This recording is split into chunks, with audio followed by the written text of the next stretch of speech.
Good evening.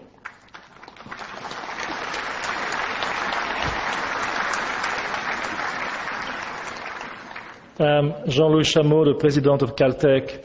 It is my pleasure to welcome all of you tonight for the DuBridge Distinguished Lecture, which, by the way, is not really a lecture. No data slides, no PowerPoint presentations, no jargon. Rather, the format for the evening, and really for all of the DuBridge lectures, is a conversation between a distinguished lecturer and his or her interviewer of choice. Dr. DuBridge was the second president of Caltech, and he held the position for some 22 years. He was a very successful president that most university presidents would aspire to be. He was especially effective at communicating with everyone, students, faculty, trustees, large donors, small donors, the chairman of General Motors, and even the president of the country. I think his talent was linked to the fact that he enjoyed talking to people about science and technology, to talk about the value of basic research and how scientific solutions can help address society's problems, as well as the impact of science and technology on everyday life. He believed in getting a diverse group of people together to discuss those issues. Tonight's presentation is a good example of what he would have enjoyed seeing on the stage of Beckman Auditorium. Before I introduce our two guests, I would like to thank the person who made this event possible, Mr. Peter Kaufman.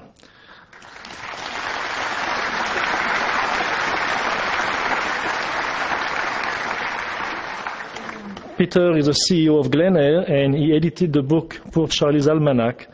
He's a good friend of Charlie Munger, and it is Peter who suggested to him that it would be a good idea for Charlie to give a DuBridge lecture. Then Peter took a very active role in the organization of the lecture and the activities surrounding it. Peter, thank you.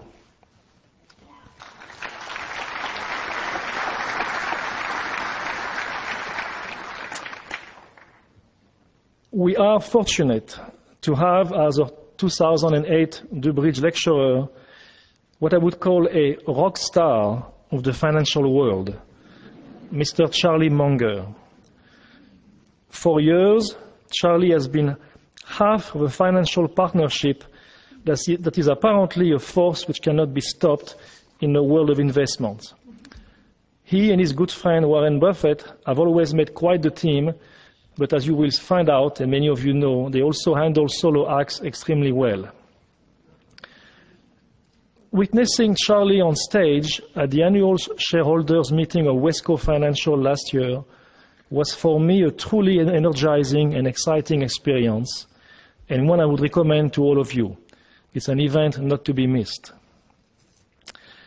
Charlie is like Warren Buffett, an Omaha boy, born and bred. He attended the University of Michigan, and yes, Caltech, because before serving in the US Air Force as a meteorologist. He then entered Harvard Law School, graduating in 1948 with a Juris Doctor magna cum laude. He went on to found the Los Angeles firm Munger, Turles & Olson in 1962, but left the law practice 3 years later to concentrate on managing investments, something that clearly he has done amazingly well ever since. He is known for his opinions, his philosophy, and his wit. In fact, the Caltech bookstore is outdoors, selling several books about those topics, and I hope you will take the time to purchase a number of those. Given the scope of his keen and broad interest in almost everything, we knew that whoever interviewed him would have to be intellectually quick, and quick enough to keep up with his unusual ability at storytelling. Fortunately, Charlie chose Caltech's own outspoken division chairman and physicist, Tom Tombrello. Tom, who heads up our division of physics, mathematics, and astronomy, is the William Kennan Jr. Professor of Physics, as well as Caltech's Technology Assessment Officer. A member of our faculty since 1961, Tom not only knows his way around Caltech, but also knows very well how to handle his division of free-thinking physicists, mathematicians, astronomers, and astrophysicists. He is known at Caltech for his brilliant mind, his wit, and let's say strong opinions. We will see tonight whether Tom has met his match. Tom, please join us.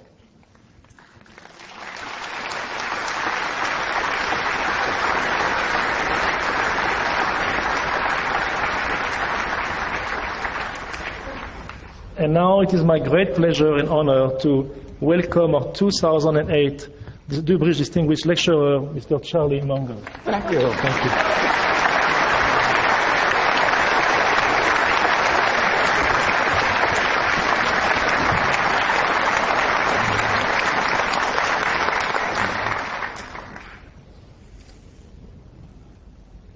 Should I go first, Charlie? Sure.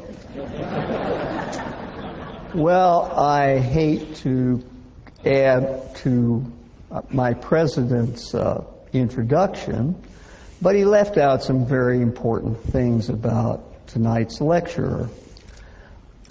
As you might know, Charlie Munger was born on January 1st, 1924. And any of you who are familiar with the Asian calendar meant that was right at the tail end of the year of the pig. Now, it's well known that people born in the year of the pig are characterized by virility and fertility. Well, 8 children, I guess they got that right. But I decided I needed more information, so this being a modern world, I went to the web and found the world's expert on pigs. Her name is Charlotte. And she had 2 things to say about Charlie. One was terrific, and the other was humble. Now, what is this humble thing? I remember reading Jim Collins' bestseller on business, stressing that leaders in business should have humility. Frank Wells at Disney always said humility is the essence of life. Even President Suharto, among his 3 maxims, one was, don't be arrogant. But if 2 people have a right to a call on infallibility, it's Charlie and Warren. So I guess the first question is, do you 2 manage to keep each other from becoming infallible? Well, we have a lot of fun together, and our work is not really work for that reason. And yes, we take each other down a little bit, and promptly, but we do it in a collegial fashion. We've never had a serious argument in all these years, and of course, it's like an old married couple. After a while, you know, one grunt and 2 twitches, and you've conveyed your whole conclusion on the subject, and that's the way it works. And in terms of humility, I've frequently said that when they passed that out, I didn't get my full share. And that was a serious problem when I was young. And I only cured it partly by becoming very rich. And generous. It takes both to overcome a defect like that. So the young people in the room, don't copy this if you're not willing to pay the price. Well, I don't, but if humility means that you know the edge of your own competency, yes, and you aren't arrogantly stepping over the boundary, I'm very good at that. But within my area of competency, my best friend would not adore me for my humility. Yeah, well, I'd redefine humility as knowing what you don't know. Yes, well, both Warren and I are very good at that.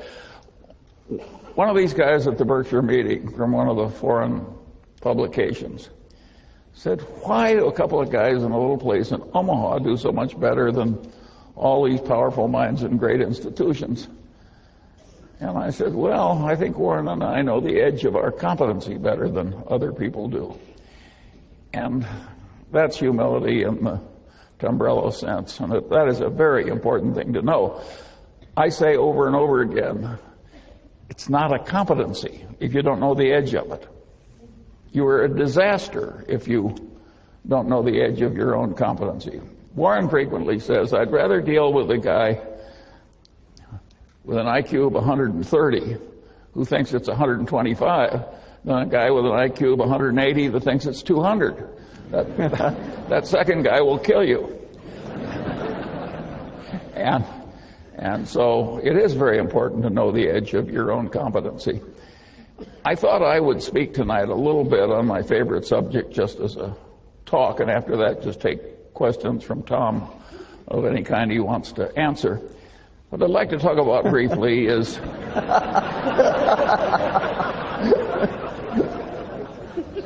you think I'm kidding? And the topic I'd like to talk about briefly is common sense. Which isn't common. Yes. See? And what people mean when they say a man has common sense is uncommon sense. And usually they don't mean that the man has a narrow little activity he's good at, like knitting sweaters, and he sticks to that.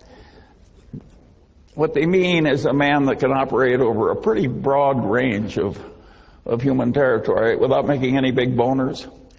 And that is a very important thing to be good at, and the question is how you get it. I was very lucky in my own life because every place I looked, at the pinnacle, there was a guy that was better than I was.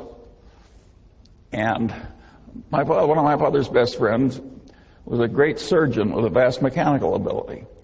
And I knew what this man did with his mechanical abilities in inventing all these spreaders and things he used to do his operation. But I would never be as good as he was. And everywhere I looked, there was somebody like that. And there was all this folly out there, and I suddenly realized, if I just avoid all the folly, maybe I can get an advantage without having to be really good at anything. And I kept doing that all my life, and it worked so well that I enjoy sharing it with people like you. It really works to tackle much of life by inversion, where you just twist the thing around backwards and answer it that way.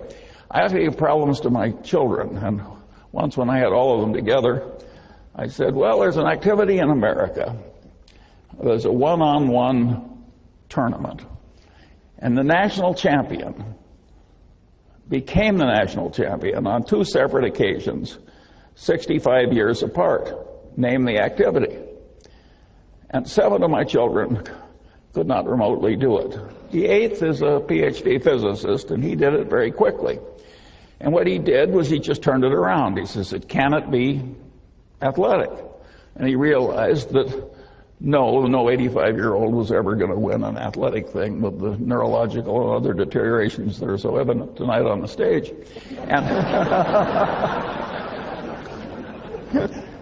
And so I said, well, could it be chess? He's a chess player.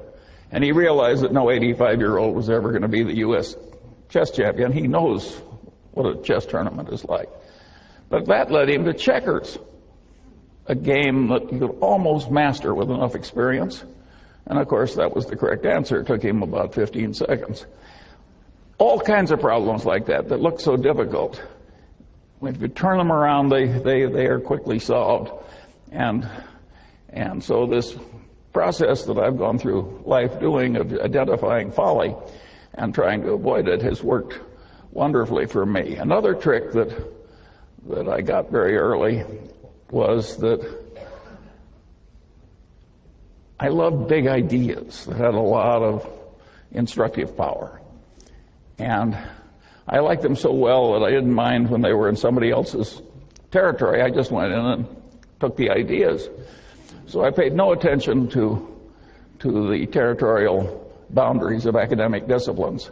And I just grabbed all the big activity, ideas that I could, and then I used them in daily activity to solve problems and amuse myself and do self-education and so forth. Well, that makes me a collector. I'm a collector of inanity. And I've cataloged the inanities on structures in my head. And it's been a wonderful thing to do. If you stop to think about it, how many unhappy collectors do you know? Whether they collect silver or mistresses or, you know, by and large, collectors are happy. And collecting inanities is just wonderful. If you collect stamps the way I once did, I soon had a U.S. stamp collection I couldn't afford to add a stamp to.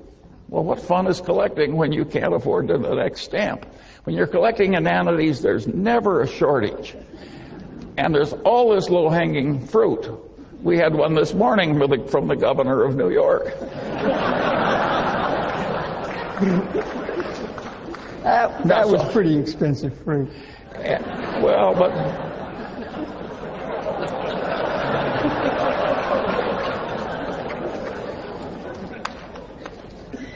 and so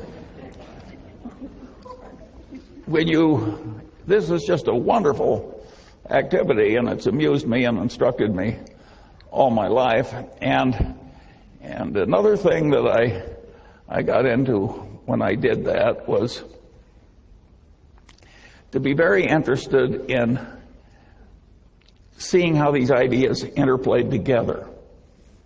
There's not big academic reward or worldly reward for integrating one discipline for a strange discipline, but a strange discipline that's not your own. So if you do it in your head, you're in a territory without much competition. Warren always says you should take the high road in life because it's less crowded. And this is a less crowded mental road in life, and it really works. And of course, when you do that, you get into issues where ideas are in conflict. And of course, it demands synthesis. Well, a lot of people, when they see a demand for synthesis, immediately retreat into whatever orthodoxy they came from. That's not the munger. If there's two big, powerful ideas and there's a terrible tension between them and synthesis is demanded, I look it up if I can, and if I can't look it up, I try and figure it out, and if I have a poor approximation, I use that for a few years until it gets better. I got another idea that was very useful. I always liked Occam's razor. Now, that is a wonderful way to think. You can argue that Einstein's whole career was just a marvelous demonstration of Occam's razor. E equals mc squared is a pretty damn simple idea, but think of the power of it. And then Einstein developed, some people say, a counter-corollary to Occam's razor. This may be apocryphal because I've never seen it in any original source I trusted, but I've seen Einstein quoted with this observation over and over again. Everything should be made as simple as possible, but no more simple. Well, if Einstein didn't say it, he should have said it, because this is a very sound idea.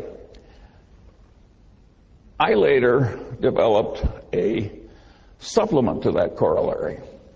And my supplement to Einstein's corollary was that, about Occam's razor, was in messy social science,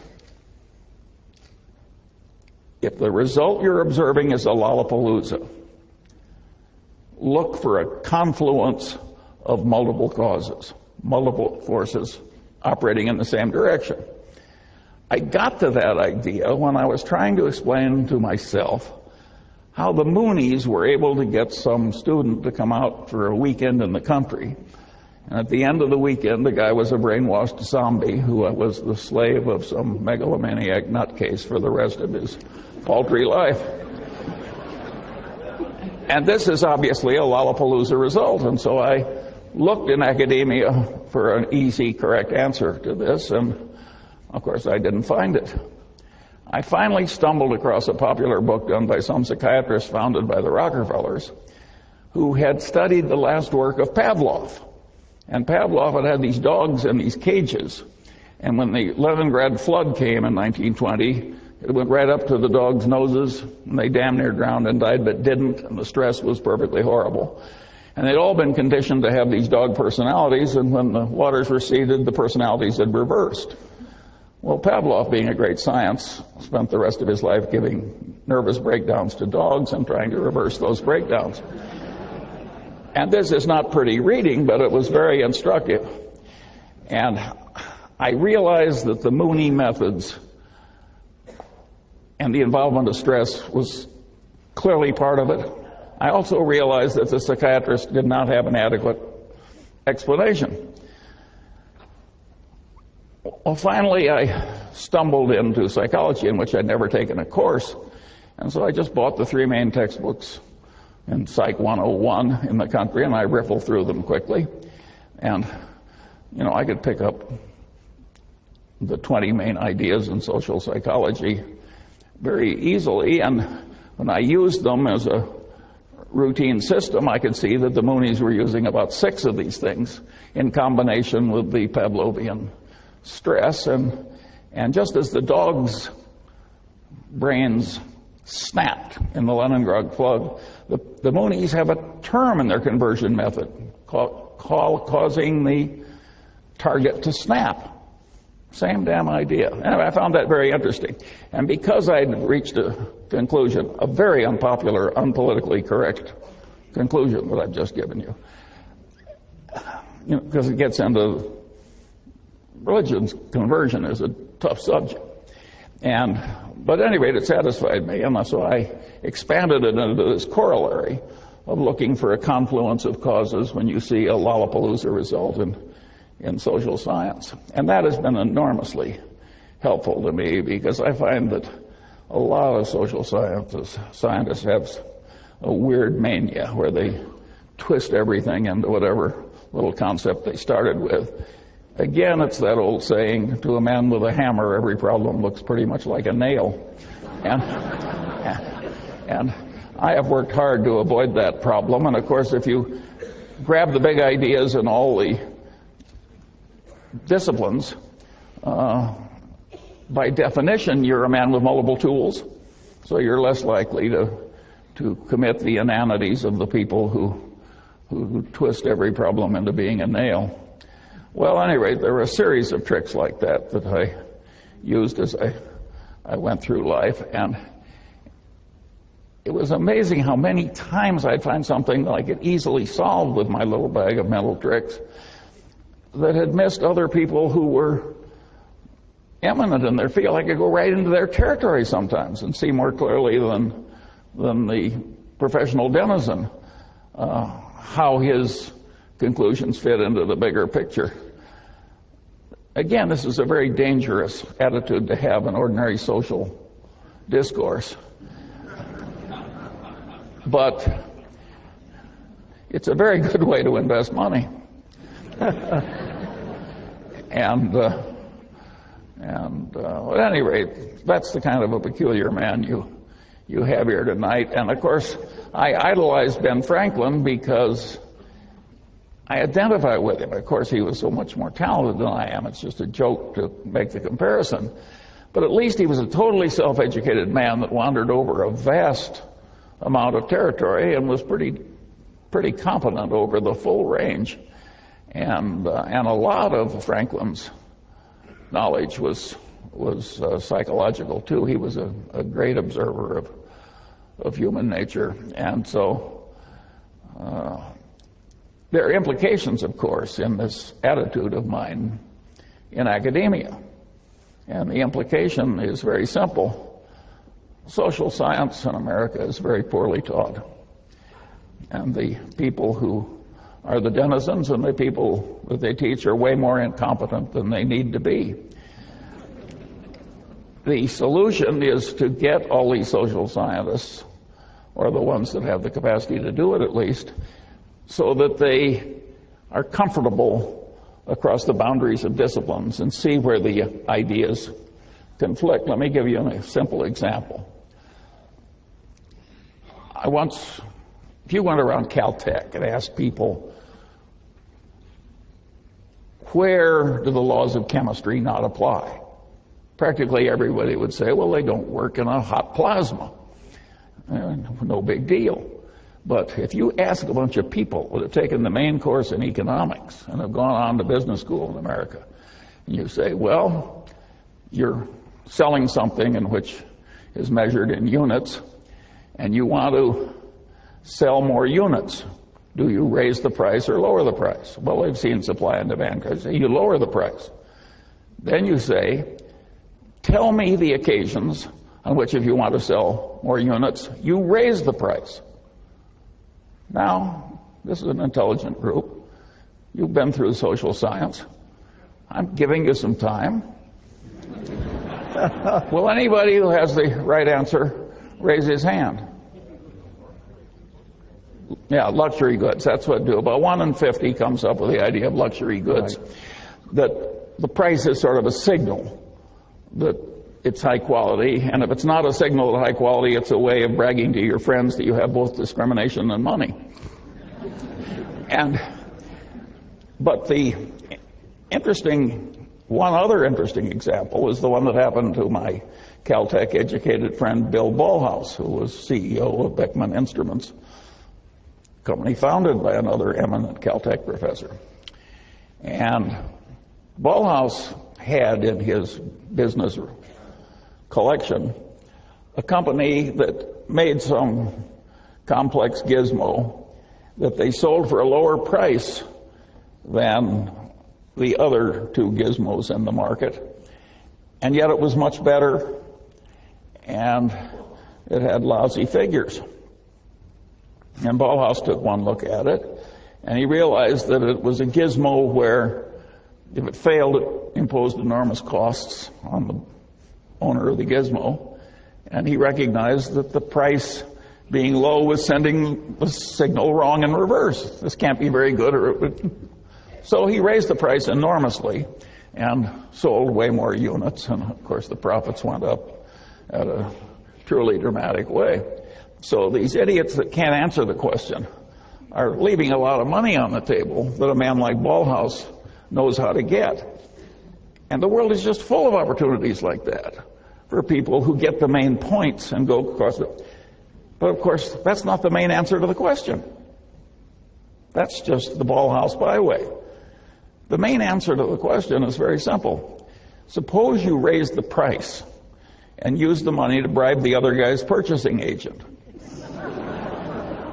Well, you can laugh because it's so obvious once somebody points it out.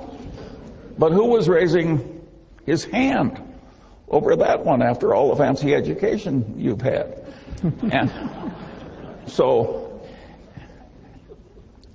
And the kissing cousin of that direct bribery of the other guy's purchasing agent, that's the way title insurance is sold in America, that's the way load mutual funds are sold in America, that's the way a certain amount of defense contracting has been done or attempted to be done. It's a huge, important part of capitalistic life, that business of raising the price and using the money to enhance sales. And of course, there are legitimate ways to do it too, like legitimate information through advertising or otherwise. But there's a lot of illegitimate use of increased price to increase sales, and that's a big part of the capitalist condition. And if you don't have a brain that automatically has these things pop into it, you haven't really assimilated social science correctly. What good does it do to be able to pass a test parroting back to the professor what he told you?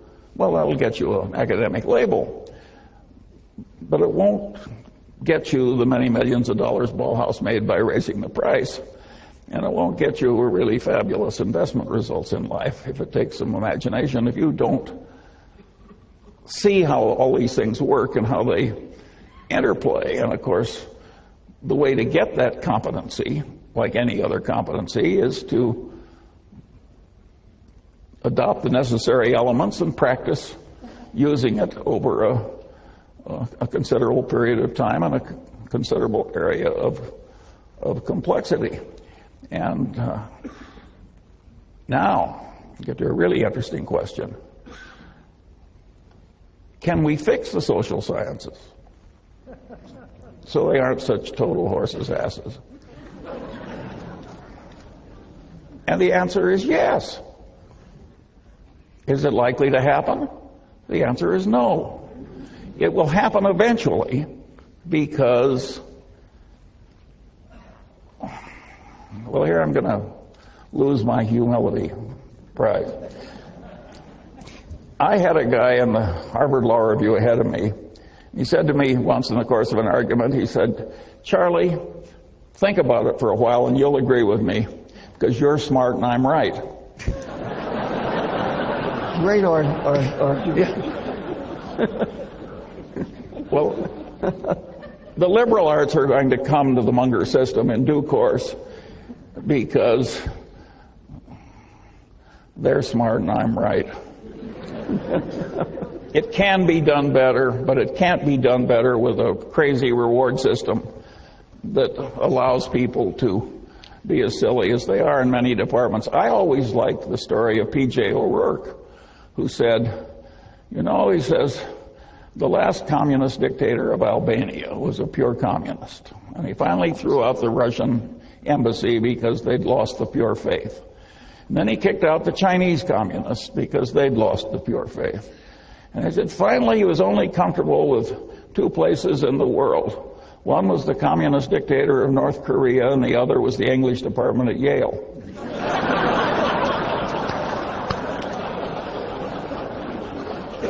Well, you think I'm kidding, but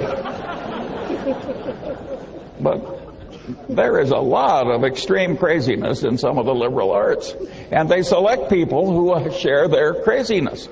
And it is not necessary that academia tolerate forever this lack of multidisciplinary competence. It's not that hard. If some aging, untrained, fat, old man can do it, you know, surely the young, brilliant liberal arts people can do it.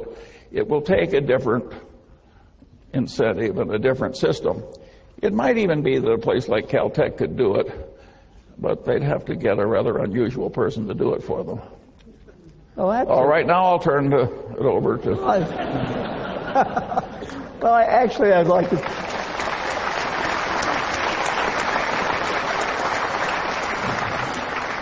I'd like to comment on your last thing, because there's this old story, which is a reincarnation story, which if you are a very moral economist and you die, you get to come back as a physicist.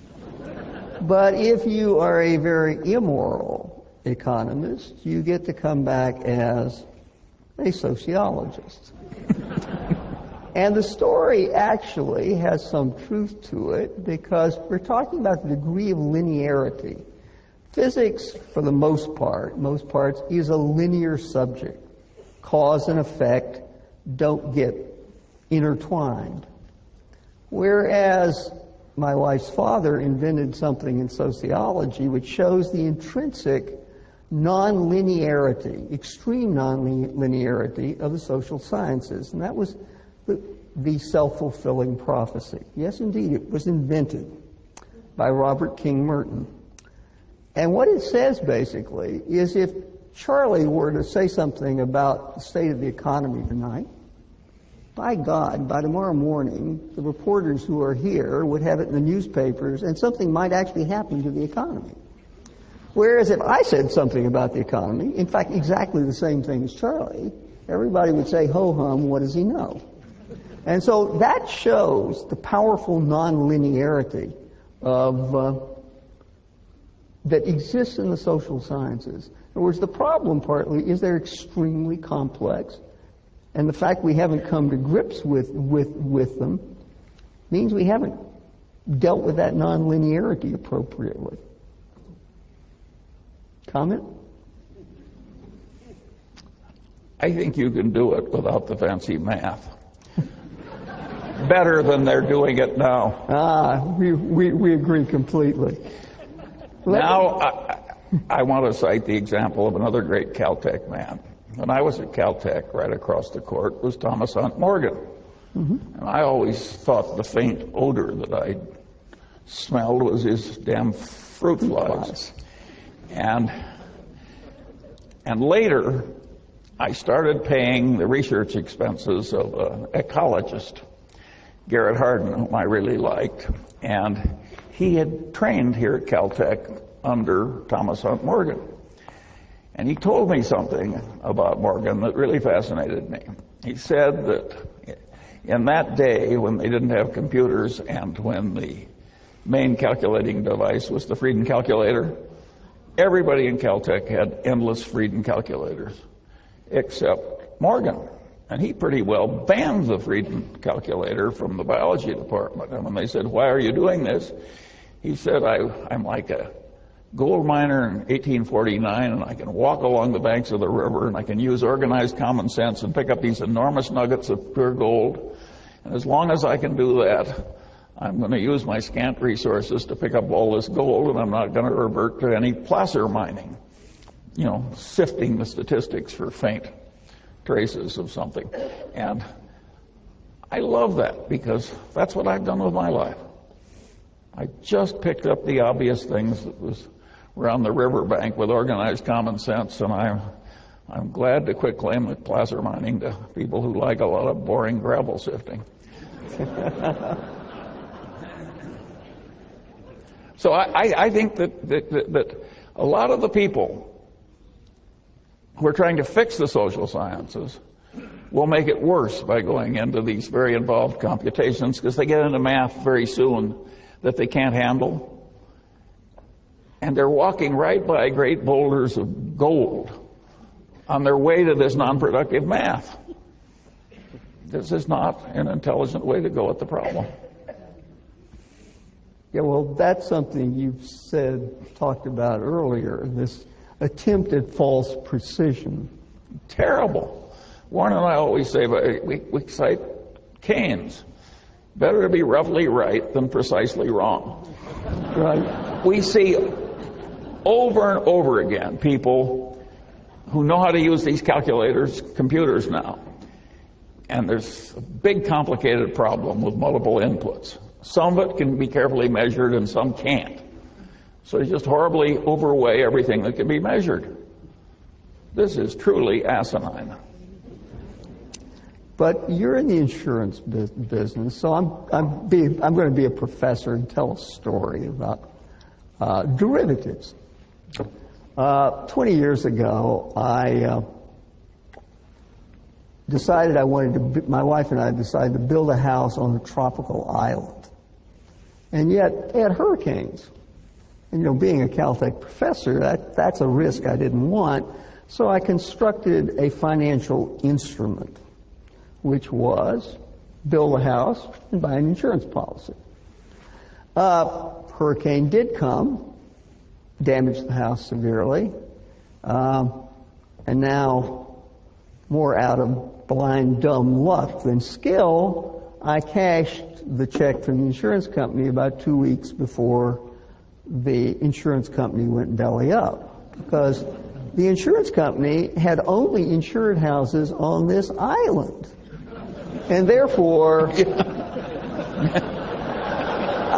I hadn't constructed a hedge at all. No, of course not. I had constructed a common mode failure. And so the real question in society right now, whether we talk about bundle mortgages or any of the other fancy hedge funds, is whether the risks are really independent and you can determine them, or whether somehow there's these common mode failures that take down both systems at once. The same people who are trying to ruin the social sciences by taking it into this extreme, hopeless complexity of math that won't work are alive and well on Wall Street and creating securities etc. And they've done the same thing there. They have created things so complicated that nobody can understand them. And therefore, they take shortcuts. They don't try, they rely on the rating agencies. There are grown men who looked at a bunch of collateralized debt obligations, all of which were rated AAA by rating agencies, and they all yielded 60 basis points more than normal AAA pieces of paper. Well, anybody with a grain of sense would see danger flags flying. I mean, the hurricane concept would come quickly to your mind. But what these people saw was a marvelous opportunity to get a lot of money for themselves by lying and cheating. They bought all these AAAs, they leveraged 4 or 5 times over, and then they told their investors they were getting alpha. They weren't getting alpha. They were taking a hurricane risk and telling the people they deserved extra pay because they were delivering alpha. Well, they were delivering extra profits as long as there was no hurricane, no financial heavy wind. This is a deeply immoral way to create financial instruments. It's a deeply immoral way to run an investment operation. And of course, it's attracted more and more people from eminent places like MIT. People go into this derivative trading, because it's hard to rise in Standard Oil, inventing better oil refineries. It takes time and there's competition and so on. And besides, when you're all done, nobody's ever going to hand you $180 million. And so these people do go into this activity and they create this hopeless mess of super complexity. Then they get trading systems, which their accountants bless, and they punch these buttons, and if they've agreed to buy something 8 years in the future from A for $100 million and sell it 8 years in the future to B for $105 million, they punch the button and both obligations disappear, and it shows a $5 million profit receivable from the second guy. Well, just because you can punch a button on a computer and show a $5 million profit doesn't mean you have a $5 million profit. What you have is a disastrous closing risk. If the market goes horribly against you, is the guy who's lost heavily the $100 million bet is going to be like the hurricane insurer on my friend's island? And the answer is yes. In many cases, he's going to be like the hurricane insurer on the island. We're just seeing that stuff unfold. And you can't watch it unfold without feeling the way I feel about a lot of the liberal arts professors. The people who did this are despicable. The accountants that bless the accounting have despicably failed in their own profession. If I make loans for many years, nice little 75% mortgage loans on decent houses to hardworking plumbers, and I have a wonderful low bad debt risk, and then I suddenly decide I want to report a lot of extra income, so I have somebody recruit a bunch of bums from Skid Row and charlatans who are just out of the penitentiary, and I have them agree to pay these very high interest rates on 100% loans and so forth. And I say to my accountants, accrue all this interest these people have agreed to pay me as income. They haven't agreed to pay it to me yet, but in due course it's due. And the way you'll do that is just assume that my bad debt experience on this new class of loans will be like the ones I formerly made. Well, as I've described it, nobody in his right mind would have an accounting that accrued the interest on the new loans. But in America, the accountants bless that stuff. And they would say, you would make my life too difficult if I had to do anything but look back and count the old bad debt experience and just extrapolate it into the new type of loans. This is not a modest fault. This is a significant fault in our common civilization. The professionals have horribly failed us. And the academics that have allowed these professionals to prosper without appropriate criticism, they have failed us too. And the regulators, Warren cited the example. We have 200 regulators in Washington. We have 2 companies in Washington, and their sole job is to watch these 2 companies for unendurable future troubles, Fannie Mae and Freddie Mac. 200 people in Ohio. That's all they have to do. They ended up with, I don't know, $30 billion worth of miscalculated earnings, and it just was totally insane. It was a Mad Hatter's Tea Party. I mean, all these people have horribly failed us with the most elementary common sense.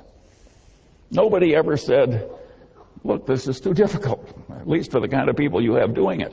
And yet it was obvious it was too difficult for the kind of people. And the guy who headed Freddie Mac was a PhD economist. And Berkshire has a subsidiary, and it was headed by a PhD psychologist. And the only thing he improved in his tenure was the wine cellar, the corporate wine cellar. And when the money finally ran short, and the chief financial officer said, we're running short of money for the wine cellar, he said, take it out of the depreciation reserves. Well, the depreciation reserves are a liability account. A PhD in psychology. I mean, I don't invent these stories. One of the if you're a collector of inanities, you can top anybody always with a true story. Well, the problem we academics have is we almost always solve problems we think we can solve, as opposed to problems that are real problems. I'll give you a quote that you may not know, and that's from Fisher Black, of Black-Scholes. He was a professor at Tufts, and he decided late in his career to take a very nice job at Goldman Sachs. And then he said something very wise that I think you'll like, which was, he said, market efficiency looked a lot different from the banks of the Charles than it did from the banks of the Hudson. There was another Nobel Prize winner at Stanford, and he looked at the investment success of Berkshire Hathaway, and he said, it's luck. He said, it's, you know, if enough monkeys are flipping coins, some guy will win 2 or 3 times in a row. And there's a name for this in academia, it's sigmas. So we were a 1 sigma event, and then we were a 2 sigma event, and then we were a 3 sigma. We get to 3 sigmas. This is really unlikely. Yes. He got to 6 sigmas of luck to explain Berkshire Hathaway. At that time, the audience was laughing so hard that he stopped doing it. But that was the only thing that stopped him. He would be at 9 sigmas by now. Which would happen about once in the history of the universe. Yes. We can't let you get away from an educational institution without talking about education. Caltech is a small manufacturing operation. We take raw material that we get from the high schools and we turn it into a product. Now, I'd like to say we don't make Chevrolets at Caltech. We make Formula Ones. But we are dependent on the quality of what comes in because we have to work with it. And what we work with is what comes out of the educational system in the United States. And I have some opinions, but I want to hear your opinions about what's happened to one of the best lower-level educational systems in the world over the last, say, 40 years. Well, of course, the educational system failed horribly in the central parts of the big cities. And the price that our civilization will pay for that failure is really huge. And of course, it has multiple causes. Of course, it's going to be harder to raise schools when the more competent people flee to the suburbs and the central city gets lower and lower average quality because all the successful people are leaving. The same thing happened in Germany. When they partitioned Germany, there was a period when anybody could get out, and 5 million of the most competent people in East Germany went west. Well, now what's left is the worst 17 million out of 22, and they've got a communist system. Well, of course they get an awful result. If you cull all the best people out and turn the rest into communists, it's not going to create a wonderful result. I mean, imagine arranging so that Germans are no damn good. I mean, this is really hard to do. But so something like that happened, and it was a huge mistake. And what he's complaining, by the way, about are marvelous people. It's just that they're not Tom Tombrellos, because how many of those are there? But Caltech gets marvelous people, and the average quality of the entering freshman at Caltech is simply marvelous. And the average quality of the institution, in terms of the way the professors, the administration, and everything behave, is wonderful. And the asininity around Caltech is way low for a human institution. And if any of us had no friends or family left, and we were thinking, what are we going to do with our worldly goods when we have to part with them? I don't know about you, but I wouldn't have a better candidate than Caltech. I'd have way more confidence in it than I would have in say, an elite Ivy League school. I think they're pretty good too, but I think Caltech would be more reliably sensible and more reliably ethical than the other places. And so Caltech is a very remarkable place, and you shouldn't judge the world by Caltech. This is way better than normal. And you have to understand where the man's coming from. Most of our students volunteered to come here. Charlie was drafted, sent here. So he was not a volunteer. He was a draftee. And he learned to be a weatherman. So if you think he knows which way the wind is blowing, he has a degree in it. By the way, that's an interesting subject. Because I was going to do this, I looked at the ordinary meteorological text, like Meteorology 101 is now taught in America, and I compared it to what I knew after getting what was then a graduate degree at Caltech. And you can't believe how much they've figured out in those 60 years. I mean, it's just unbelievable how much better it is. And of course, they've got better measurements and they got moving diagrams. The physics is better. You'd think we would have known everything about the phase changes of water by the time I was at Caltech. There's a lot we didn't know. How can they not know the phase changes of water? Tom will know. But it's weird the way water behaves in every little change of phase.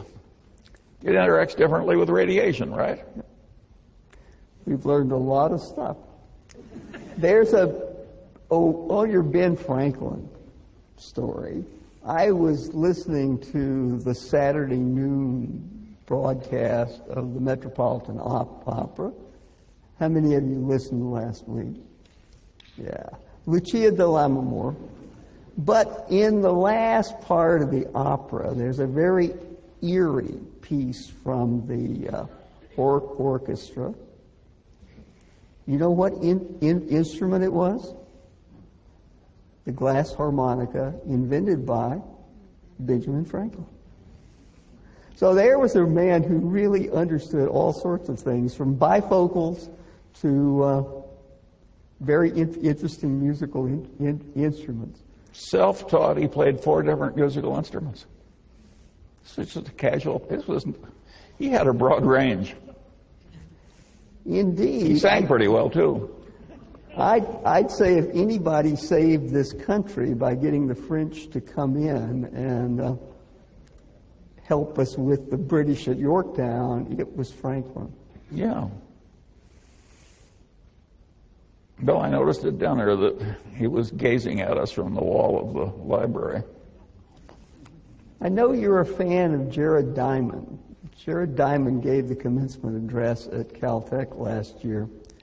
And a few years ago, he wrote a very interesting book called Collapse, which has, among many other examples, two that I find very interesting.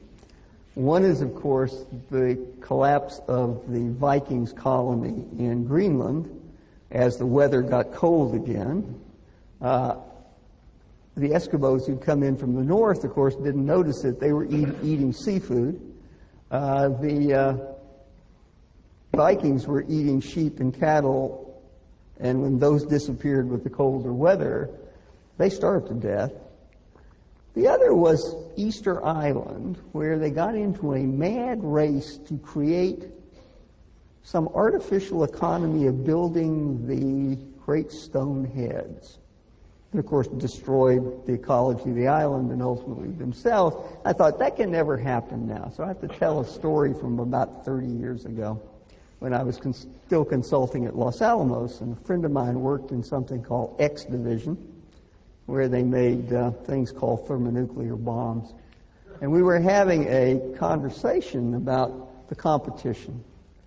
And this conversation went on for a while, and he kept saying, you know, we've got to keep ahead of these guys. They are really giving us a bad time, and we can't keep up with them. And, you know, after a little while, I said, you know, this doesn't sound like the Soviet Union. He said, Soviet Union? Those guys don't build anything we care about. We're talking about Livermore. And so there we were in a mad race, using up the country's treasure in a wild attempt to keep up with ourselves, building the equivalent of stone heads.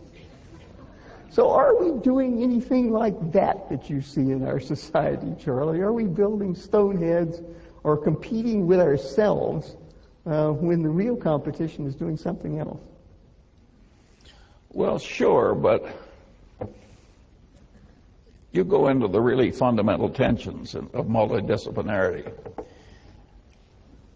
Every biologist thinks a little like Paul Ehrlich. You know, they think, my God, you know, carrying capacity of the land, you excel at, tragedy's coming. And every economist thinks we've had compound interest at 3 or 4% for 300 years, and who's to say we can't do it for 500 years more? And they just each live in their little world, and nobody thinks that these ideas, in the end, have to synthesize in the real world. And, of course, from neither side are they very good at this synthesis. Every ecologist underestimates the power of the ideas of the economists, and every economist tends to believe that any troubles from carrying capacity are almost non-existent. I once heard an economist say that the supply of coal was infinite. And I said, how did it become infinite? And he said, well, not quite infinite. But I am not inventing these stories. They're in my collection of inanities. As I say, if you just join my collecting council, you can have all the fun I've had all my life, and you'll never run short of material. No, I think Jared Diamond is, to me, very interesting. I think Guns, Germs, and Steels was one of the great books written. But the main point was wrong.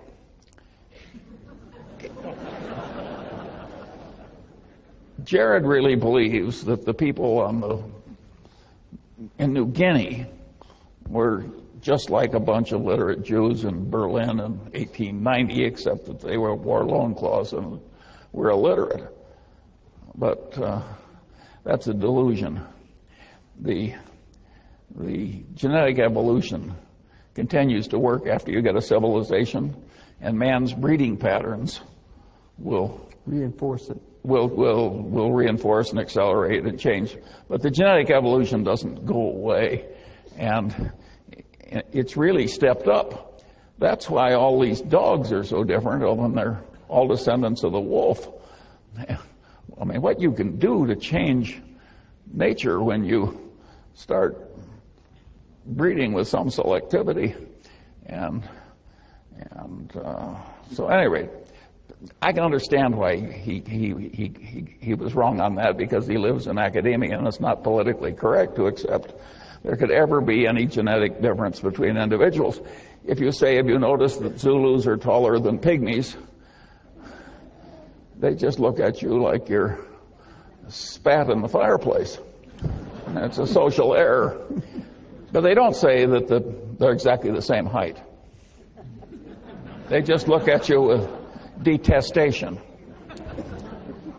But the truth of the matter is that part of the problem with the United States is that we are now competing with some people who have some considerable genetic advantages over us.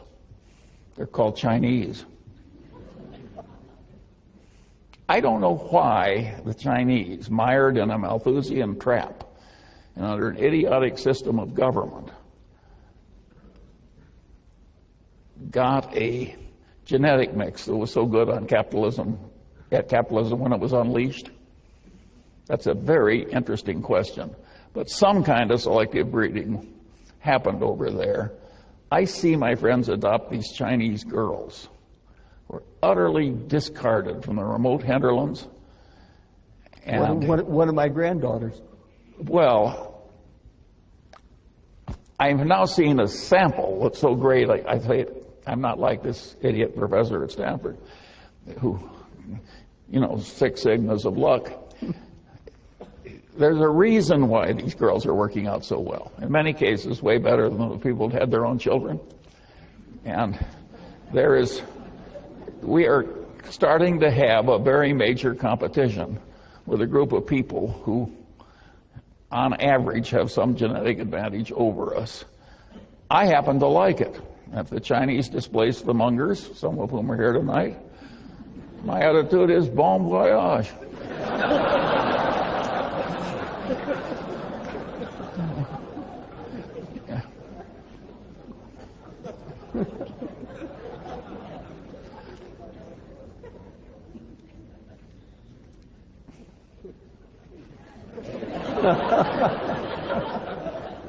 But it happens over and over in this country.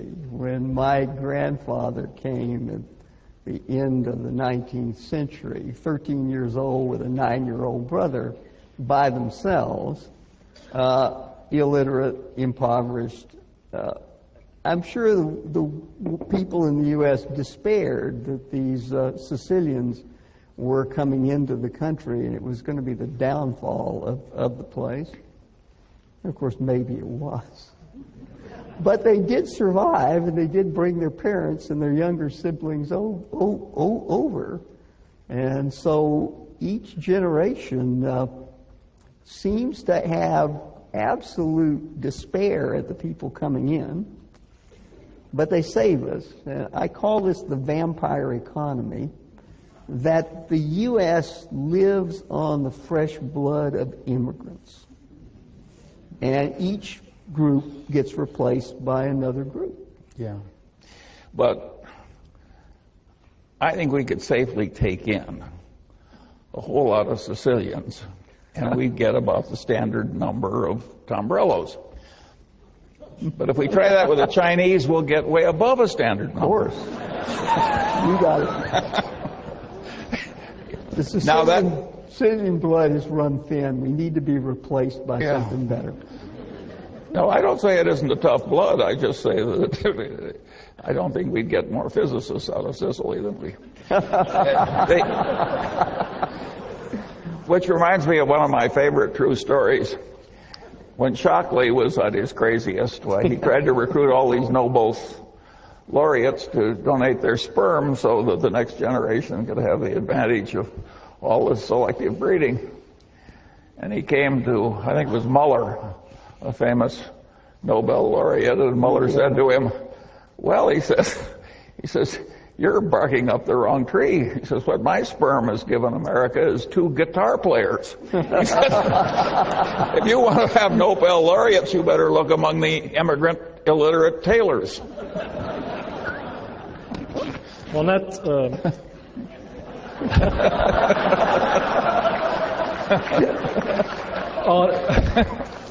on that note, I would like to thank Tom and Charlie for a very entertaining first part to our program. So, thank you for the first part.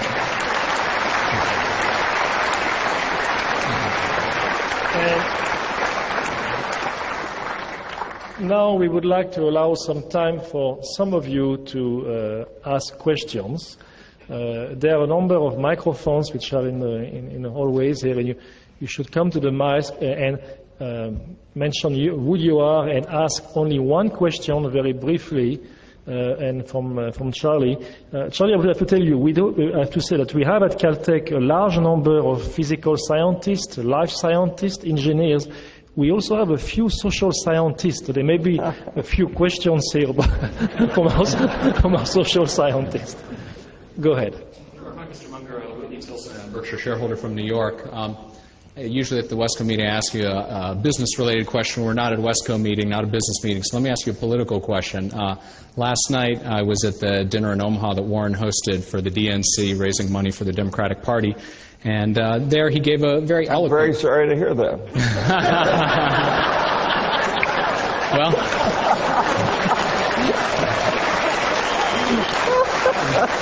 I'm going to ask you to elaborate on that, actually, because he gave told a story about how he was the son of a far right-wing Republican congressman, grew up, hearing about godless communists, et cetera, and so at some point in his youth sort of sat down and very calmly and rationally, in the way he described it, much like investing, I think, thought about, laid out his worldview, what he thought was important, et cetera, and made a rational, unemotional decision that, the Democratic Party is right for me. And so I asked him afterward, I said, do you think this administration might tip Charlie over to our side? And he sort of laughed and said, well, maybe, but if I were to ask him about it, he'd never come over. So I figured I'd ask you about it, and I'm not going to be so rude as to ask you who you're voting for, or might Hillary or Barack be able to count on your vote this November, but rather to a bigger question about how did two such like-minded people, who in your early comments have never really disagreed on anything, can communicate so well and finish each other's sentences and so forth, end up in two political parties that can't seem to agree on anything. And sort of more broadly, if you could maybe tell us your similar story to what Warren did. Did you become a Republican because you sat down calmly and unemotionally and thought about the issues, or was it something like most people? I think it's one question, okay? One question and one. Well, Whitney, I think that if you're a really intelligent person, you have to hold your nose in reviewing either party. Yes. And just exactly which one gives you the most offense can vary between intelligent people. And Warren and I get along so well because he's not a normal Democrat and I'm not a normal Republican.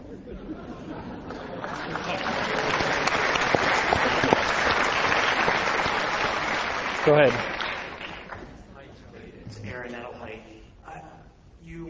I've read a couple of things of speeches, and you recommend books occasionally. I'm wondering if there are, you've mentioned that it's important to study across many disciplines.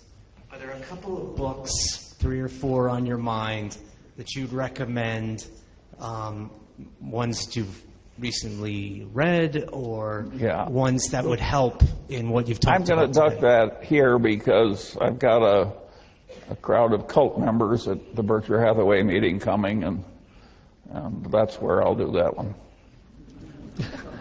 Okay. Next. Okay, I have a gentleman that written in a very specific question. I trust that you're not shall I say, a skeptic on the issue of climate change and global warming and the impact of human activity on raising the temperature of the Earth. Specifically, what do you feel is the responsibility of corporations, if any, to deal with that issue within investments you hold, as opposed to maybe making charitable contributions to deal with it? Specifically, for example, Pacific Corp is owned by Berkshire Hathaway. It is proposing several coal-burning power plants in the Southwest, and also there's a question of dams on the Klamath River in northwestern California. Do you believe that Pacific Corp has a social responsibility to address this issue of global warming, or do you believe it's better off if the corporations maximize their income and then set up foundations to remediate social problems? Yeah. Well, I'm not going to speak for Pacific Corp, which has its own executives that are more expert in these areas, and it's their responsibility under the Berkshire system, which involves delegation just short of abdication.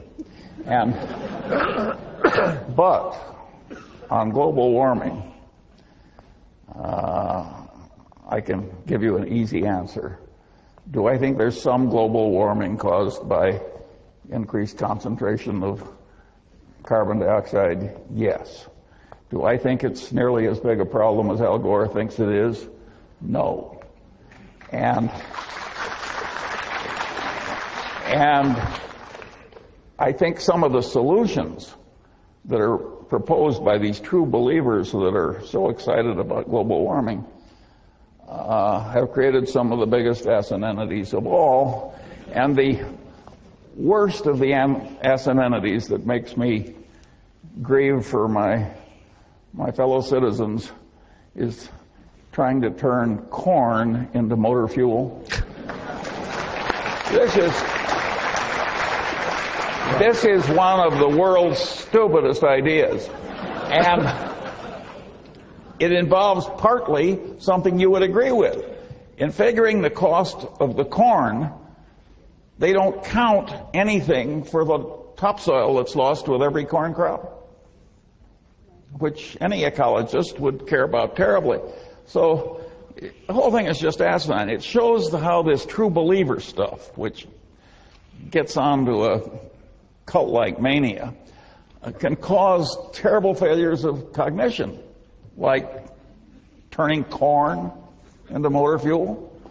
I mean, it is really crazy, and it's a disgrace. It's not. It's really awful. And so we want to beware getting too influenced by these people who obsess on this one issue. It's going to be very, very hard. I think we have a reason for not using up the petrochemicals, the petrocarbons of the earth, and that is they're so useful to man for reasons other than keeping warm and running engines for transportation. And when they're gone, I don't know what Tom Brella's solution is, but I'll bet it's not very reliable. And I agree. And so I think we've got a good reason for doing this. And you've got a very good, sufficient reason to reach out for a fairly stupid reason with a lot of miscognition. It's really not very smart. And you ought to be ashamed of yourself. Next. Go ahead. Hi, my name is Cecilia Yu. I'm an undergraduate here at Caltech.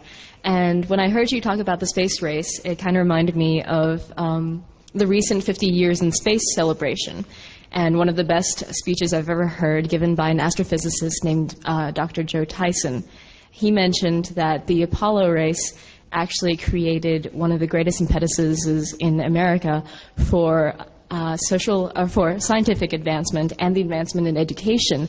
So when you called it a race of head building, big head building, I wonder if it's about time that America had another such big head building race to create another impetus to study science, and especially in the public education system. Tom, I think she wants you to answer.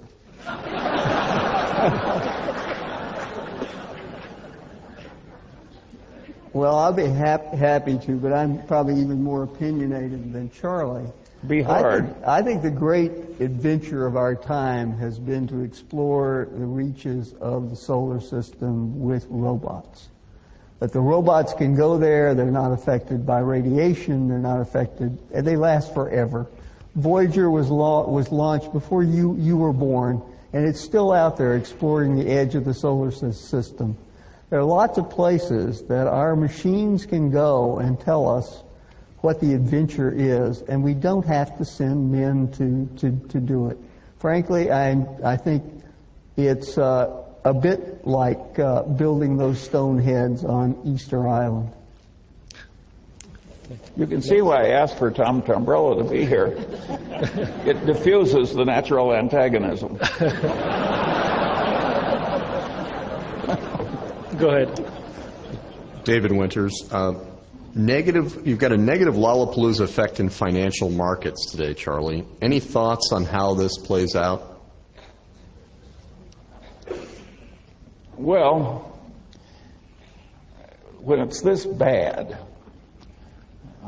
I think there will be some reaction and some change in practice and some change in laws. And if we don't get changes in laws, they'll change the labels. When they reinvent CDOs, they'll have some different name. They have poisoned that name permanently. And but I think the lessons are just unbelievably important. Advanced civilization did not need this much mess. We didn't need this much lying. We did not need this much crazy, envy-driven pursuit of unreasonable gains with no conceivable social contribution. This was not a pretty scene. And yet it was something like the South Sea Bubble. As long as it was going on, nobody wanted anybody to criticize the party. No, so I think there will be changes. Do I anticipate great wisdom from our legislative class? I hope not. Well, they gave us the problem in the first place. I mean, they repealed. Let's take the simple little subject of margin requirements.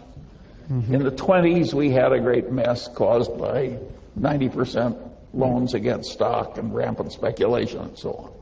So they passed tough rules giving the Federal Reserve the right to control margins, which they did for a long time. The banks had to apply it. There was none of this crazy credit when I was young. If you wanted to buy securities frequently, you had to put up 50%, sometimes 75%, sometimes 100% of the price of the security. Fade in, fade out. The class that was going to make money out of running derivative exchanges and all kinds of things, option exchanges, wanted the equivalent of a new gambling parlor where they could be the croupier. And so they talked up a lot of free market economic ideas and said, after all, liquid markets, capitalism, we have to... And they created derivative markets which totally obsoleted the margin requirements that had been part of the American regulatory scene. Human nature needs margin requirements, just as it needs restrictions on selling heroin to 14-year-olds. And our legislative class, item by item, repealed all that stuff. And once it started making money, they just multiplied it. And then they got into systems where the clearance is a huge problem. And we're starting to see that now in some of these obligations where you can have the contract, but the contract can't clear. The other guy's not good for it. The procedures are not proper. It's like his insurance company that insured against hurricanes until it came to the island where they wrote the insurance. It's like what I call the accounting for Berkshire's derivative book. It's a new class of asset entitled good until reached for. By the way, it was $400 million that the accountants blessed. But when we reached for it, it just went to mist. I don't think that you should have a lot of assets on your books that are in the category good until reached for. Anyway, this thing just morphed into this diseased outcome, and so it's hard to predict what the legislative reaction will be. I think we've created such a vested interest now in all the people that profit from this stuff that I don't think we're going back to margin requirements, and I don't think we're going to get rid of all these stock option exchanges. I knew we never needed them. Warren went and testified before Congress that we didn't need this stuff. He was a solitary voice. There was one man was down there saying, what do we need option exchanges for? But it didn't work then, and I don't think it'll work now. It's really quite sad what happened. You would like to feel that, as Tennyson said, that the thoughts of men are widened with the process of the suns. Why do we have to repeat the same old follies over and over again in a thin disguise? But evidently we do. My friend Garrett Hardin, wonderful man, another Caltech trained man, he used to say, if Aristotle were alive, he would be a very grumpy old man. Because he would have seen the same damn mistakes made over and over and over again. And that may be some of the problem with me.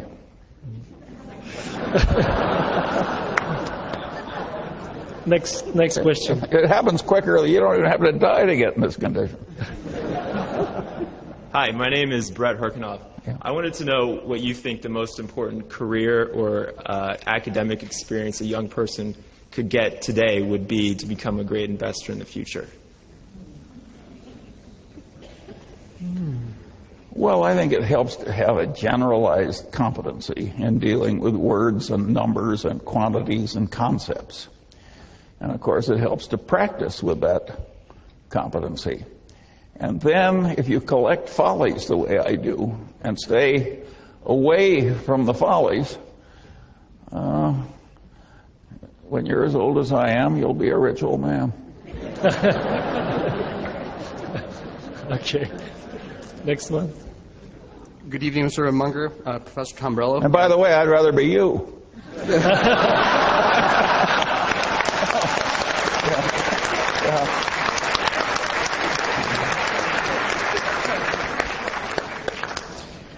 My name is Dennis Armani. I graduated from Caltech 3 years ago, and now I'm a proud employee of Glen Eyre. Pierre Kaufman's my boss's boss's boss. So, my question to you this evening is that when I started Caltech in 2000, got my PhD and now work, it went from never really hearing about China to now the United States has to pack up its bags and just say we're done. Why is it such that whenever the United States, or why is it so easy to write off such a great country all of a sudden? That in the I'm not writing off the country. I'm not saying necessarily you, but it seems like the world in general just says we're... No. I'm just recognizing reality that a new competitive force has come into the game that's hard to handle. You don't write off the country if you're a very good golfer and Tiger Woods comes along. This is a very talented collection of people, and if they keep going, the competition is going to be very tough. Berkshire goes out of its way not to compete with these people head on.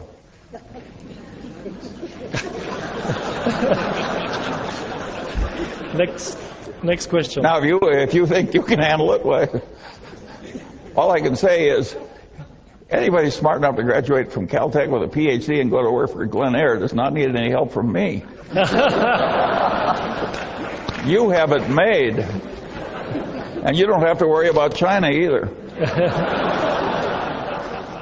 Good. Hi, Mr. Munger. My name is James Lynn. I remember reading a long time ago, Warren Buffett, you and Buffett were not into macroeconomical things, issues but Mr. Buffett, I read recently he's been investing in the Brazilian real and basically long foreign exchange, foreign currencies. So I want to see what's your outlook on the U.S. dollar and interaction with the economy and how bad it can get and how bad can this stock market get? Yeah. Well, you know, averaged out, Berkshire has not made its progress in life by making wonderful macroeconomic predictions. We figured out how some things were very likely to do way better than other things, and we got into those things. Occasionally, in recent years, Warren has kept out of other mischief by doing things like buy the Brazilian real. And he's done it very intelligently, and he's made a few $1 billion. But it's a sideshow. You know, when the markets are scarce for our kind of activity, Warren has to do something. And he's so used to a few $1 billion coming over the transom every... He sometimes stretches a little if it's easy enough. Okay. But I can't help you with a simple solution to getting rich with soft white hands. Next question. Hi, my name is Helen Lee. I'm a Caltech undergrad here, and as Caltech undergraduate education goes, we learn things from math and physics to chemistry, biology, all the sciences that you can imagine. But we don't get a lot of insight into, business and investing. And as sort of a new investor, my question is, what, in your opinion, is the best piece of advice for a new investor or for current investors? Well, I think it's very useful to get the capitalist perspective. Namely, how do you make this thing work for the people that own it? Because the reality will make more sense when you go at it with that perspective. So even if you don't intend to get rich, you want that perspective because you'll understand the reality you're dealing with better.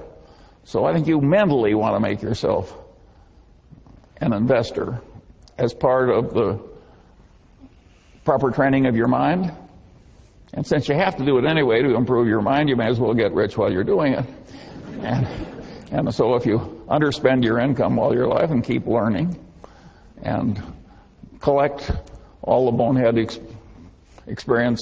mistakes other people made and avoid them and so on,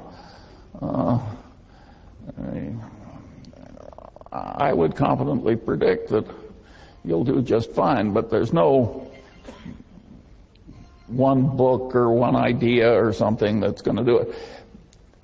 The one idea that people use is the one that Ben Graham borrowed from engineering, which is the concept of a margin of safety.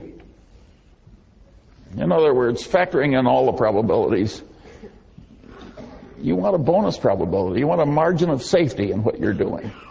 And that's a very good concept when you're designing a bridge, and it's a very good concept when you're making an investment. You want something that will handle some mischances from life and still do well. And so if there were one concept, why, Ben Graham would have said that's the concept. But it's easier to state than it is to work it out case by case. Tom, I interrupted you. To throw out a Munger-like concept, the things you're learning should be connected to one another. And that's part of your job. You're learning a bunch of separate things at Caltech. Try to figure out how they're connected to one another. And that may mean reading a lot of other stuff, but it's all of a piece. It's not a bunch of separate compartmentalized things. And I believe I've lifted that from Charlie.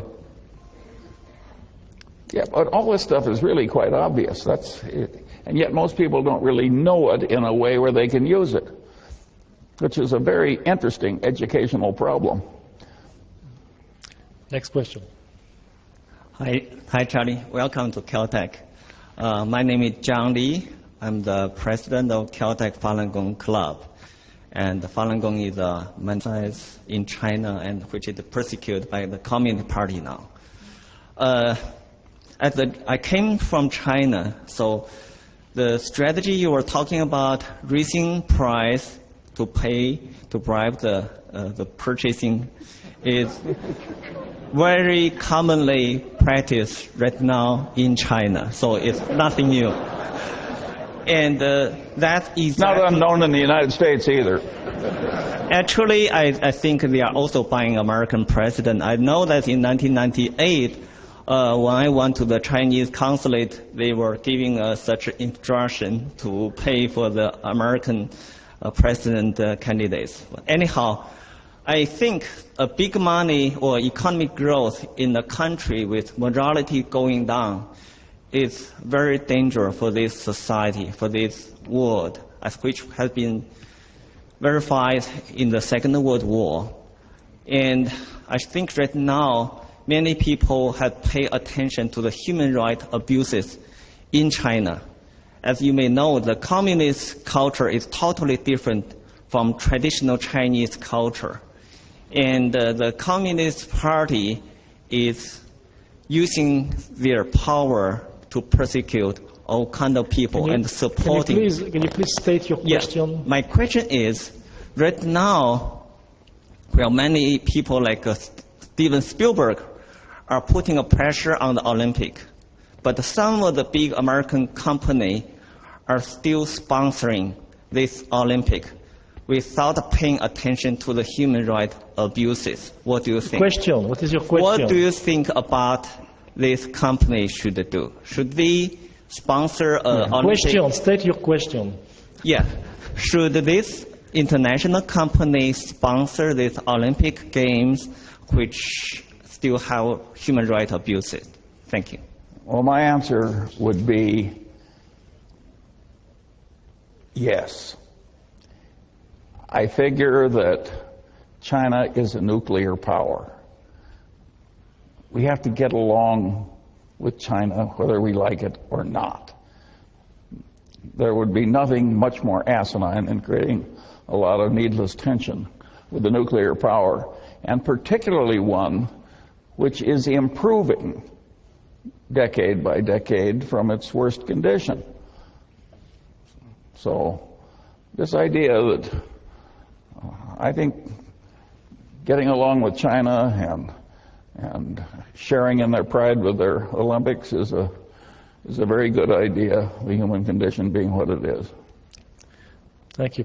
We are running out of time, so I'm going to allow maybe 2 or 3 more questions, and I'm sorry for the many of you who would like to ask additional questions, so go ahead.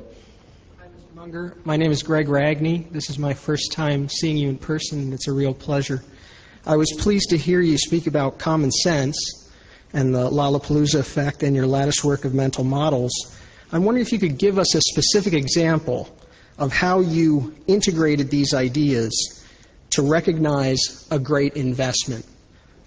That would be of great help to those of us trying to understand and replicate your success. Well, some of the ideas were so simple. We noticed that in city after city, the monopoly newspaper made more money every year. And in some cities, there were still 2 newspapers and one was slowly dying. And so we bought the one that was sure to win. Does this strike you as a complicated idea? It's the new newspaper. And one time we did that with the Washington Post. We made $1 billion with 10 million. So a lot of these things are perfectly obvious, and you just have to train yourself to. You have to develop the knack of using the knowledge you have. Next. It's a knack. You have to work at it. It won't come in just over the transom because you'd like to have it. Hi, I'm Chris Kennelly, and I'm a freshman here at Caltech.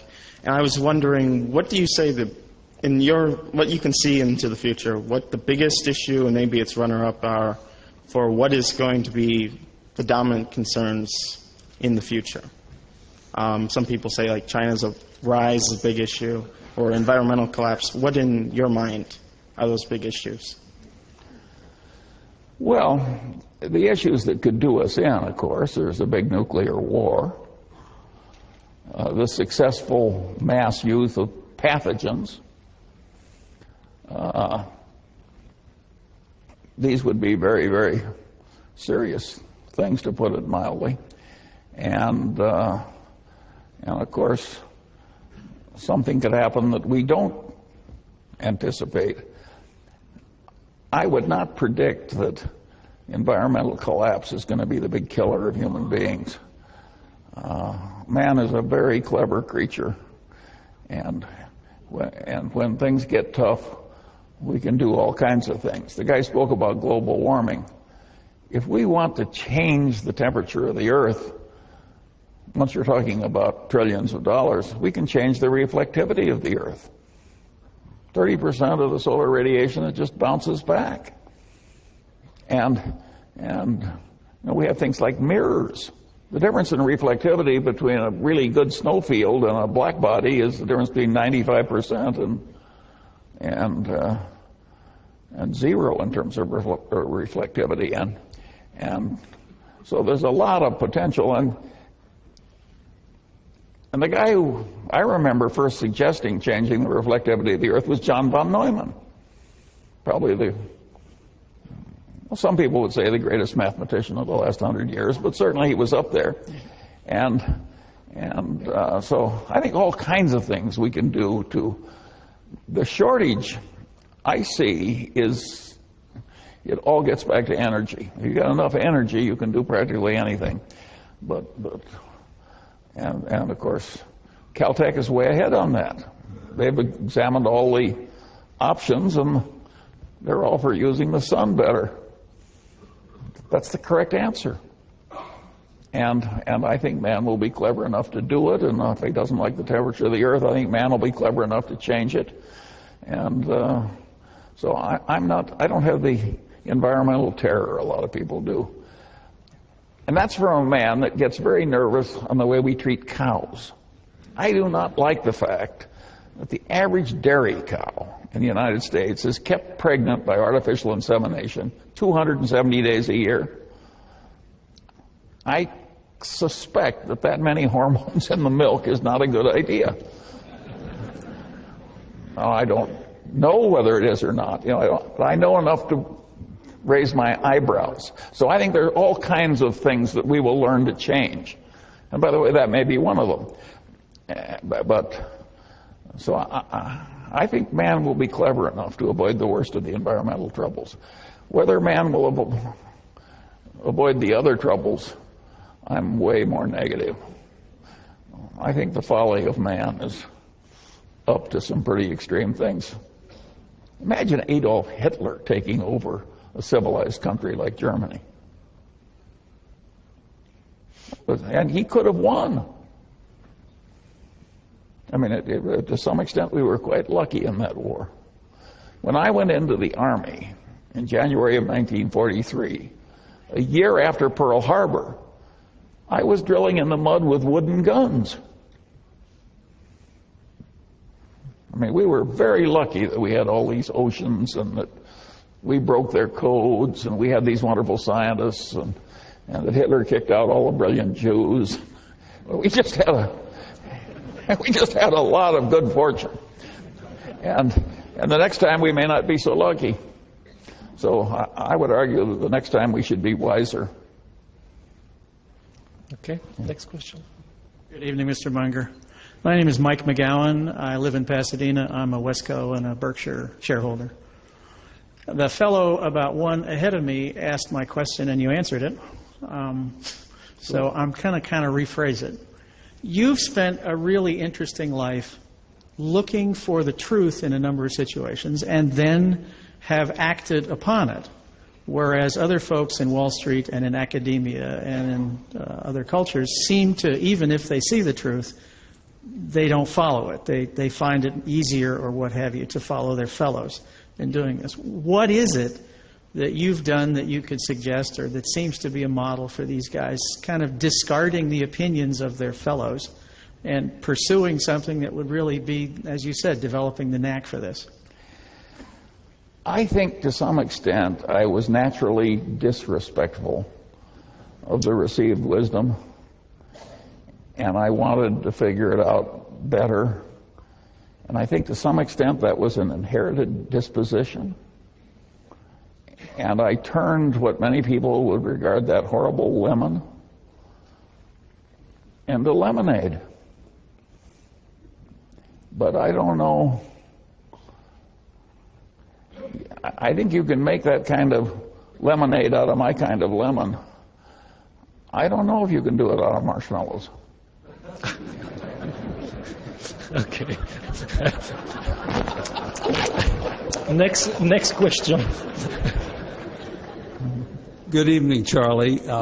Welcome to Caltech Beckman Auditorium. I'm Jay Whitcraft from Sierra Madre, and I bring greetings from a fraternity brother and classmate of mine, Peter Munger, who I believe is a cousin of yours back in Philadelphia.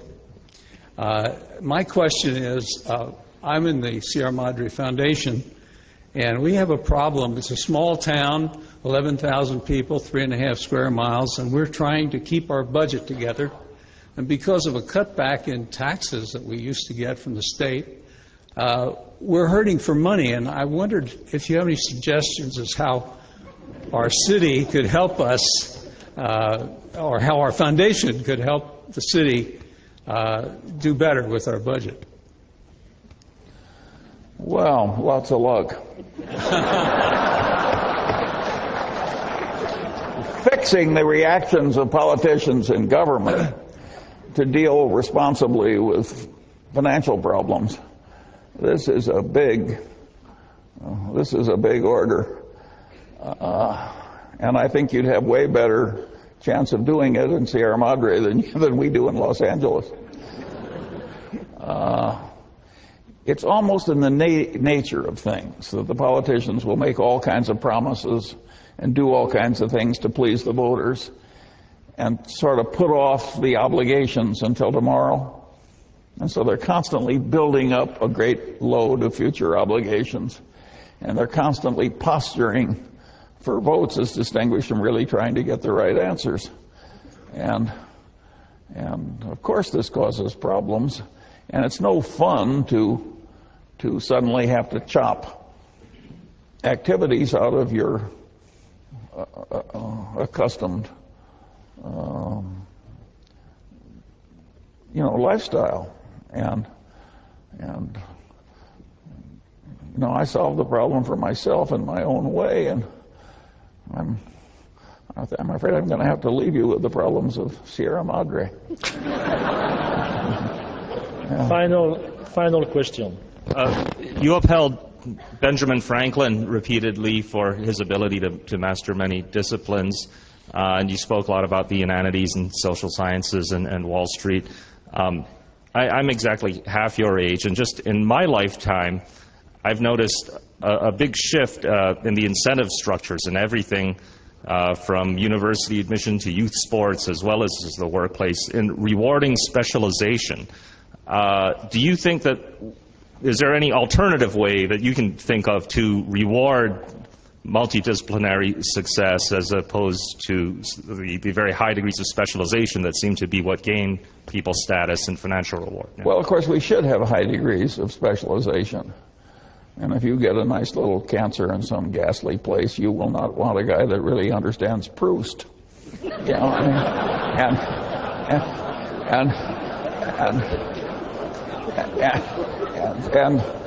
but of course,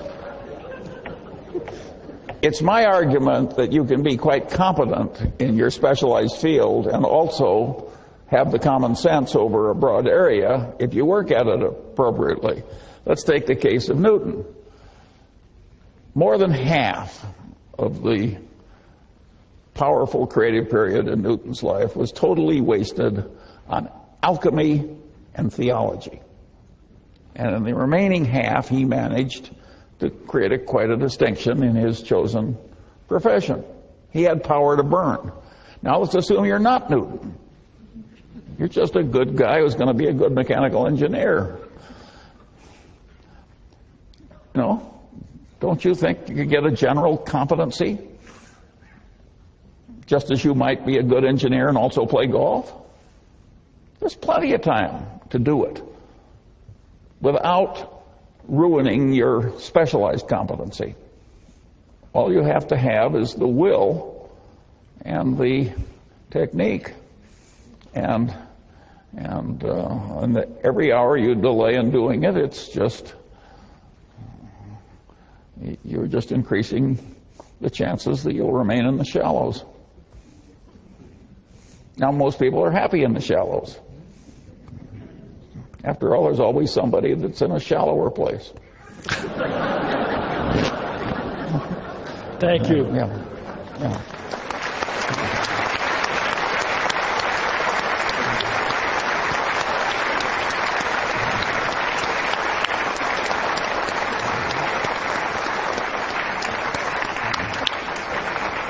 I would like to thank all of you for joining us this evening. I believe it was an exciting discussion, and I enjoyed it very much myself. I'm sure you did. Before we leave for the evening, I would like to present Charlie with a very small token of our appreciation for his presentation today. Thank you.